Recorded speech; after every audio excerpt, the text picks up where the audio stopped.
एक गांव में एक अमीर जमींदार रहता था। उसे अपने पैसों पर बड़ा घमंड था। जितने अधिक उसके पास पैसे थे, उतना ही वह कंजूस भी था। वह अपने खेतों में काम करने वाले किसानों से खूब काम करवाता है, मगर वागार कौड़ी भर भी न देता। मजबूर गरीब किसान मन मारकर उसके खेत में काम करते। उसी गांव में सोहन नाम का एक किसान रहता था। उसके पास थोड़ी सी जमीन थी। उसी में खेती बाड़ी कर वह अपना और अपने परिवार का गुजारा चलाता था। सोहन बड़ा मेहनती था। वह दिन भर अपने खेत में काम करता और अपनी मेहनत के दम पर इतनी फसल प्राप्त कर लेता कि अपने परिवार के लिए 2 वक्त की रोटी जुटा सके। गांव के बाकी किसानों के पास सोहन के जमीन से अधिक जमीनें थी। वे लोग सोहन की मेहनत देखकर हैरान होते कि कैसे इतनी सी जमीन में वह इतनी फसल उगा लेता है। एक साल गांव में भयंकर सूखा पड़ा। बिना बारिश के खेत खलिहान सूखने लगे। गरीब किसानों के पास सिंचाई की कोई व्यवस्था न थी। वे सिंचाई के लिए बारिश पर ही निर्भर थे, इसलिए उनकी सारी फसल बर्बाद हो गई। सोहन के साथ भी यही हुआ। अपने छोटे से खेत में वह किसी तरह अपने परिवार का पालन पोषण कर रहा था। अब उनके सामने भूखों मरने की नौबत आ गई। मजबूरी के कारण वह गांव के जमींदार के पास कर्ज मांगने गया। जमींदार कंजूस तो था।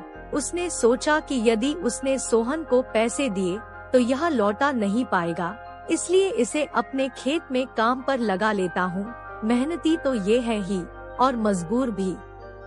कम पैसों में दुगुनी मेहनत करवाऊंगा। उसने सोहन से कहा, देख सोहन, मैं तुझे कर्ज तो दे नहीं सकता, लेकिन तेरी इतनी मदद कर सकता हूँ कि तुझे अपने खेत में काम पर रख लूँ।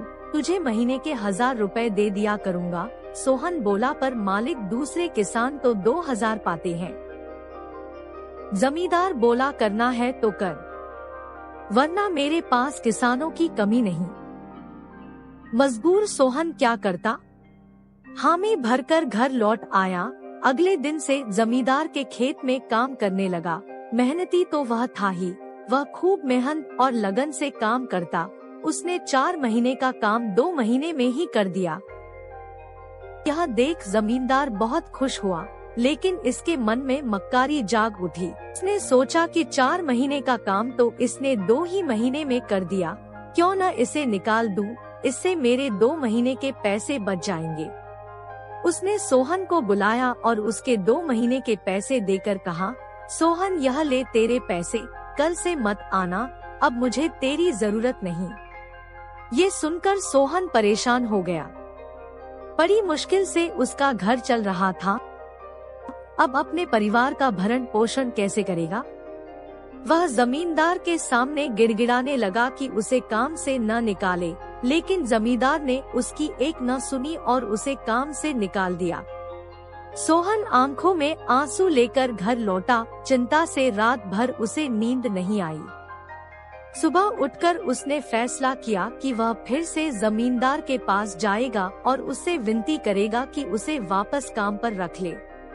वह जमींदार के घर के सामने जाकर बैठ गया। सुबह उठकर जाट जमींदार अपने घर से बाहर निकला तो सोहन को घर के सामने बैठा हुआ देखा। उसने सोहन से पूछा, क्या हुआ सोहन, क्यों आया है? सोहन जमींदार की पैरों पर गिर पड़ा और गिड़गिड़ाते हुए बोला, मुझ पर दया कीजिए मालिक, मुझे काम पर रख लीजिए, मेरा परिवार भूखा मर जाएगा। जमींदार ने उसकी एक न सुनी और उसे धक्के मार के वहाँ से निकाल दिया। सोहन उस समय तो वहाँ से चला गया, लेकिन अगली सुबह फिर सेठ के घर के सामने जाकर बैठ गया। जमींदार ने उसे फिर बुरा भला कहकर भगा दिया। अब से रोज यही क्रम चलने लगा। सोहन रोज जमींदार के घर के सामने जाकर बैठ जाता और जमींदार उसे भगा देता। पूरे गांव में इस बात की चर्चा होने लगी। सब जमींदार को भला बुरा कहने लगे। तंग आकर जमींदार ने सोचा कि क्यों ना कुछ दिन परिवार सहित दूसरे गांव चला जाऊं। मुझे घर पर ना देखकर सोहन यहाँ आना बंद कर देगा। अगले दिन वह परिवार सहित दूसरे गांव अपने रिश्तेदार के घर चला गया। 10-15 दिन रिश्तेदार के घर रहने के बाद जब वह अपने घर लौटा तो सोहन को अपने घर के सामने बैठा नहीं पाया। वह मन ही मन खुश हुआ कि चलो उससे पीछा छूटा, लेकिन वह चकित भी हुआ कि आखिर सोहन ने आना बंद क्यों कर दिया। उसने गांव वालों को बुलाकर पूछा तो पता चला कि सोहन घायल है और अपने घर पर पड़ा हुआ है। जमींदार ने पूछा, क्या हुआ उसे?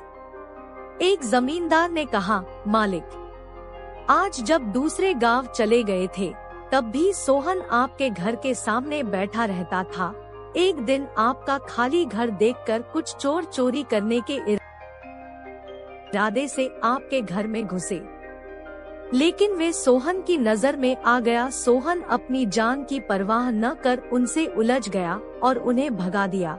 उनके बीच हुई हाथापाई के कारण सोहन घायल हो गया। ये जानकर जमींदार को खुद पर शर्म आने लगी कि उसने सोहन के साथ कितना बुरा किया, लेकिन इसके बाद भी सोहन उसके घर चोरी होने से बचाने के लिए चोरों से उलझ गया। वह पछताने लगा। उसने सोहन के घर जाने का फैसला किया। वह सोहन के घर पहुंचा तो देखा कि सोहन बड़ी दयनीय अवस्था में चारपाई पर पड़ा हुआ है। उसके बच्चे भूख से बिलख रहे हैं। ये देख जमींदार का दिल भर आया। उसने से अपने किए की माफी मांगी, उसका इलाज करवाया और ठीक होने के बाद अच्छी पगार के साथ उसे फिर से काम पर रख लिया।